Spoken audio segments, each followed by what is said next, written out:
Muy bien, gracias Carolina, y antes de seguir tenemos que agradecer porque realmente en este nuevo relanzamiento de lo que es Cablevisión Noticias, bueno, tenemos una muy linda escenografía y bueno, mucho ha trabajado Marina López, así que nuestro agradecimiento porque realmente, bueno, durante todo el fin de semana se estuvieron ultimando los detalles para llegar a este, para nosotros, importante lunes, con estos cambios que ustedes ya están viendo, lo habíamos anticipado también, bueno, se ha sumado Carolina, se ha sumado Juan Danilo, que nos estarán acompañando todas las noches para profundizar distintos temas. Y en ese sentido también vamos a profundizar distintos temas. Uno de ellos tiene que ver con la política. Y seguirá a lo largo de este año con nosotros el doctor David Valerga. David, muy buenas noches. Gracias como siempre por estar. Porque queríamos charlar de lo que estuvimos cubriendo la semana pasada, que fue la apertura de sesiones ordinarias en el Consejo Deliberante. Con algunas cosas que realmente han quedado para analizar. Algunos medios también le dan algunos medios gráficos, alguna interpretación. Ha quedado muy marcado ese mensaje final del intendente, que lo hablábamos la semana pasada con vos. Sí, uno quizás en el momento se quedó con esa idea, porque ¿qué toma? El cierre, y el cierre fue un cierre donde dijo, prefiero dejar de lado las críticas, como que tenía agendada o anotada una serie de críticas, pero prefirió hacer un mensaje más de comunión con los distintos sectores de la política y sobre todo con el sector con el cual desde hace 4 años, del 2011 a la fecha, ha tenido quizás los mayores cruces, que es el que encabeza el doctor Juan Ignacio Sterroz como Frente Mercedino para la Victoria, pero que también lo mencionó la pasada al doctor Guado de Pedro por algún proyecto en común que dice que estuvieron analizando, y al diputado provincial Alberto España por el tema de la comisaría de la mujer, donde también resaltó la participación que había tenido el diputado. Pero quizás uno se quedó en eso, pero cuando lo empezamos a analizar un poco más minuciosamente, nos encontramos con que él tuvo un comienzo todo referido a la cuestión de las inundaciones, ¿no? Y en el tema de las inundaciones no hubo una sola autocrítica. Uno notó esa situación, ¿no? Que quizás en el momento, ahí en el piso, podríamos decir, del Consejo Deliberante, después de 2 horas, porque fueron exactamente 2 horas, de las 19:40 hasta las 21:40 duró el mensaje del intendente, en el comienzo, cuando habla de todas las inundaciones, no hubo una sola autocrítica. Casi en la misma línea, si vos recordás aquella conferencia de prensa que fue un día sábado, después que él incluso estuvo 8 o 10 días internado en medio de las inundaciones, de los problemas que tuvo, un problema de salud. Bueno, recordemos que salió con una actitud muy contestataria en aquel momento. Bueno, quizás no fue tan contestataria como aquella, pero sin hacer una sola autocrítica. Y sí poner las tintas o las críticas o las culpas, cargarlas, en este caso en la provincia y sobre todo en la figura del gobernador. Y yo creo que eso no es, diríamos, inocentemente. Me parece que hay una clara especulación político-electoral ahí. ¿Por qué? Porque ¿quién es la máxima o el que hoy en todas las encuestas aparece incluso en el primer lugar para algunos encuestadores como precandidato a presidente de la República? Es Daniel Scioli, hoy gobernador de la provincia de Buenos Aires, principal contrincante de Sergio Massa, quien adhiere el intendente Selva. Entonces me parece que cuando habló de la carta de documentos que le envió al gobernador por este bendito canal a cielo abierto que iría desde la calle 11, de acuerdo a los dichos que ha dicho el intendente, hasta el arroyo Las Pulgas, y que porque no está ese canal hecho a cielo abierto provoca la inundación de la zona del acceso sur, del barrio Facundo Quiroga, Malvinas y demás, creo que no lo hace inocentemente encargar las tintas ahí. Y además él mencionó un expediente del año 94, y uno se pregunta, Esteban, esto digo, 94, o sea que lo inició el intendente Giosio. Sí. Ese expediente. Estaba el gobernador Eduardo Duhalde hasta el 99, o sea, 5 años desde que se inició el expediente estuvo de gobernador Eduardo Duhalde. Carlos Selva, internamente dentro del peronismo en esa época bonaerense, ¿a qué línea adhería? Liga Federal, que conducía Eduardo Duhalde. Del 99 al 2001, que casi fue más que un gobernador, fue un fantasma que arrojó a la provincia de Buenos Aires, fue Carlos Rucau, que podemos decir que, bueno, además agarró el peor momento del gobierno nacional, desde la Rúa, la caída, pero salió disparando en diciembre del 2001. ¿Y quién queda? Solá. Le completa 2 años del mandato de Rucau hasta el 2003 y es electo del 2003 al 2007, o sea, por 6 años. ¿Qué relación tenía el intendente Selva, ya intendente a partir del 2003? O sea que el intendente Selva estuvo del 2003 al 2007 compartiendo poder con el gobernador Solá. Digo, en esos 4 años tampoco se gestionó esto, siendo que el intendente con Solá había una relación casi íntima, diríamos, no íntima, de amistad muy fuerte, y además reconocido por ambos públicamente. Del 2007 al 2011, el intendente fue candidato a intendente con la boleta de Scioli gobernador, y también Scioli visitó en esos años varias veces la ciudad. Es más, vino a inaugurar la planta depuradora, estuvo varias veces en la ciudad, había también una relación. Es más, dentro del Frente para la Victoria decían que el intendente Selva era el más sciolista de los intendentes en aquellos años, 2008, 2009, 2010. Tampoco me parece que lo que ocurre es que tampoco nunca estuvo en agenda eso. No estuvo reclamado insistentemente. Uno, si va a los archivos, va a ver que no aparece nunca el reclamo de este canal a cielo abierto entre la calle 11 y Las Pulgas hasta la inundación del año pasado. Sí, el intendente dijo que lo requirió en alguna oportunidad, pero no marcó que hubo insistencia. Me parece que hubo otros temas que priorizaron. Recordemos que hasta priorizó el puente que no se terminó de hacer nunca, el del parque. Se priorizó ese puente. Y uno dice, la inundación se hubiera salvado del río Luján y de todos los barrios que son aledaños al río Luján por el puente de cruce vehicular que se pretende hacer sobre el río Luján hacia la zona de la fundición, vendría a ser. Sí, sí. No se hubiera solucionado el tema de las inundaciones. Entonces me parece también que hay alguna cuestión que hay más especulación electoral que en realidad de lo que se quiere hacer. Tenemos alguna placa, ¿verdad? Con elementos que ha dejado esta sesión. Ahí estamos viendo lo negativo. Lo que marcabas. No hubo una sola autocrítica por el tema de inundaciones. Sí. Prefirió echar culpa a terceros y en este caso le tocó a Scioli. Y promesas que hizo... Sí, en este caso, ¿por qué? Porque hubo otras veces que han caído otras desgracias, ¿no? En algún momento Fustarro, en algún momento, cuando volvió a la inundación, dijo que el ANSES, y que después nunca se rectificó, cosa que quedó demostrado que no había sido así, había estado repartiendo cosas mientras la gente estaba todavía inundada, cuando en realidad se había estado haciendo un censo para que pudieran percibir, ¿te acordás de ese subsidio que se anunció de Nación?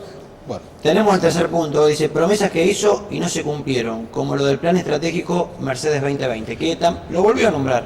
Sí. Casi también en parte del inicio de esta sesión, de esta apertura de sesiones, pero claro, en el plan concretamente poco se ha avanzado. En abril del año pasado, cuando hace también el 1 de abril este discurso anual, el intendente dice que en junio iba a presentar una especie de informe adelanto de lo que planteaba ser un plan estratégico Mercedes 2020. Sí, incluso habló en la sesión de que Juan Carlos Dorati, a cargo del área de planeamiento, tenía un grupo. Pero el año pasado anunció que en junio se iba a presentar. No se presentó del año, nunca se presentó, y uno leyendo, porque nos dieron el discurso entero del intendente, puede ver de que en la parte de planeamiento, el arquitecto Dorati vuelve a ponerlo al tema y se llama Hacia un Mercedes 2020, se llama un poco lo que se está analizando y trabajando, que no es solamente la ordenanza de zonificación, sino un plan estratégico como ciudad integral claro. y pensado dentro de una subregión como es esta, ¿no? Tenemos otra placa. Puntos negativos. Afirmaciones que solo él se las cree. Un éxito, el estacionamiento medido. A ver, yo personalmente, y esto yo lo he debatido con algún que otro concejal, yo creo que desde el punto de vista que él lo dice del ordenamiento, yo creo que sí, que es así, que se ha logrado el ordenamiento. Según a qué le llamemos ordenamiento. Y antes no se podía estacionar, no se encontraba lugar para estacionar, ir al banco a determinadas horas, dejar a los chicos en la escuela. Pero un costo altísimo. Bien. Resultó un costo muy alto. Exactamente, con un costo... Hoy 5 pesos sigue siendo caro y pensemos que arrancó hace un año, con un 30-35% de inflación, más o menos se calcula, ¿no? Arrancó el 25 de marzo del año pasado, o sea, hace un poquito más de un año. Eso es uno de los puntos que seguramente vamos a debatir con los distintos precandidatos de acá en el futuro, porque desde otros sectores se critica, pero no se ha dado una alternativa concreta, claro, más que bajar el precio. Pero... Y después, porque, a ver, el estacionamiento medido, quizás él habló del estacionamiento medido, pero también habló del tránsito en general y dijo que era un éxito también lo de la mano izquierda. Y uno ve que no es tan así, que hay muchos lugares de la ciudad, que es más, con el correr del tiempo es como que ha ido bajando las defensas, diríamos, y la gente ya empezó a estacionar de vuelta de cualquier lado. en lugares donde supuestamente no se podría estacionar sobre mano izquierda. O sea, que el control municipal está haciendo... ¿Por qué? Porque vemos los agentes de tránsito por ahí más preocupados en el control del pago, de que esté pago el estacionamiento y no en el control, por ejemplo, del ordenamiento en general. Vamos a seguir a ver si tenemos otro punto. Dijo el intendente, se cerraron todos los bypass del cloacal al pluvial en esta gestión.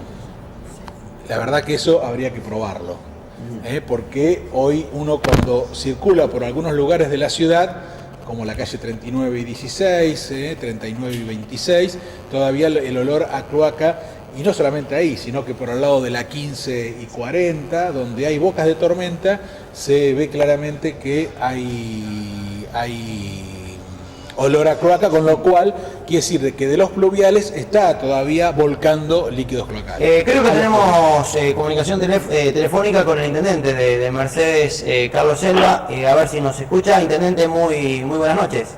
Sí, buenas noches, ¿qué tal? ¿Cómo está? Buenas noches a la audiencia. Bueno, un poco para dejar, que circunstancialmente la verdad que estaba mirando el canal y bueno, veía dos cosas que creo que hay que aclarar. Hay algunas que están documentadas y otras que lamentablemente, por lo mismo que decía Valeria con respecto a la relación con el gobernador, no tengo elementos tal vez como para poderlo demostrar. Pero desde el año 2010, antes de las inundaciones del 2012, y no empezamos a reclamar este canal en las inundaciones del 2014, en eso está equivocado Valeria, en el 2010, y está en el informe que él tiene, así que por supuesto lo tendría que haber visto, está que nosotros las incorporamos a las obras del canal en la autopista Mercedes Luján. Y yo lo dije en el discurso. Eso se incluyó dentro del plan de obras de las licitaciones, porque fue un acuerdo de palabra, cuando algunos las dicen el tema de la palabra, algunas cosas se cumplen. Hoy no tengo elementos como para demostrarlo, sí tengo elementos para demostrar que lo incluimos en el plan de obras de la autopista, cuando se licitaba la autopista, y lo incluimos, porque siempre lo reclamamos este tema.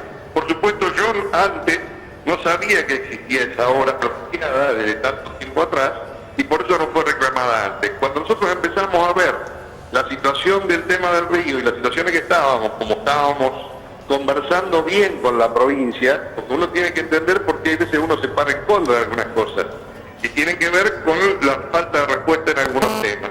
Este fue un tema, no nos inundamos en el 2014 solamente, nos inundamos en el 2012, en menor dimensión, pero la misma zona también se vio afectada. Entonces, quiero dejar en claro que lo dije en el momento de la apertura, lo tiene en el informe de Valerga y está demostrado en documentación por lo menos del 2010. Ahora, eso fue perdón, intendente, ¿eso fue cuando estuvo debido en el 2010? No. Fue ¿2009, 2010?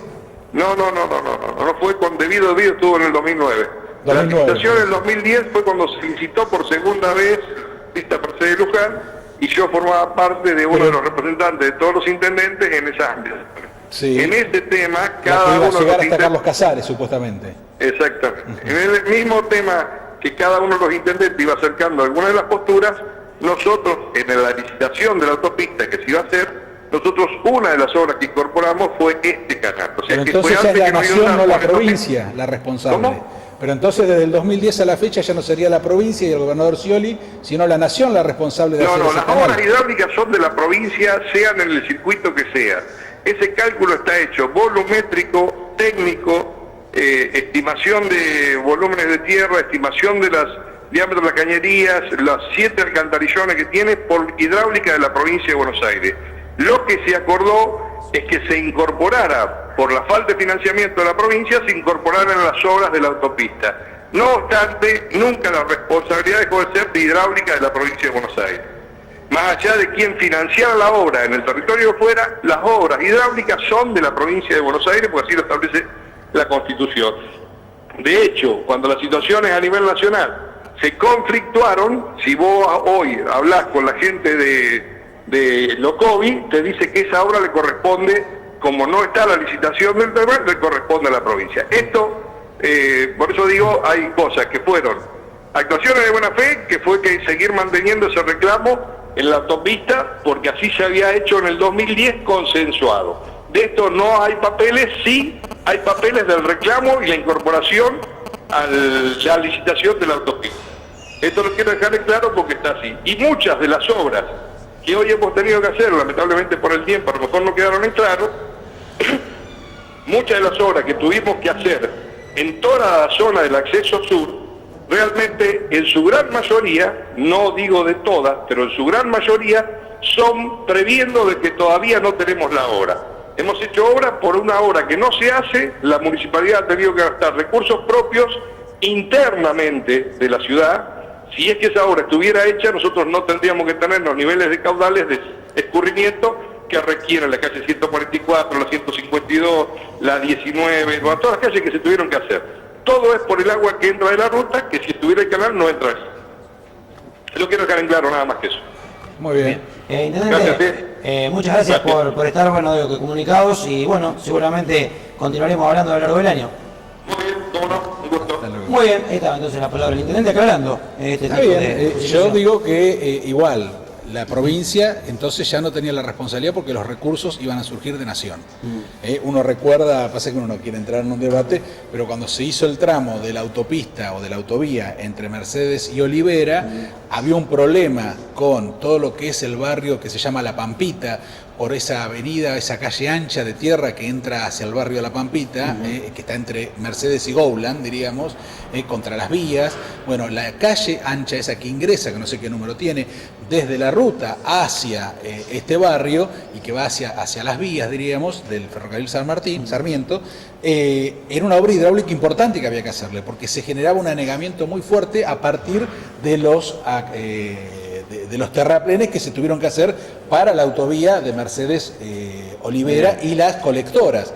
Bueno, y toda esa obra que tuvo un entubado, que hubo que llevar el agua por un costado de las vías para que vayan después hacia el río Luján. Uno de ahí dice el río Luján, sí, de ahí van hacia el río Luján, que queda a varios kilómetros de ahí.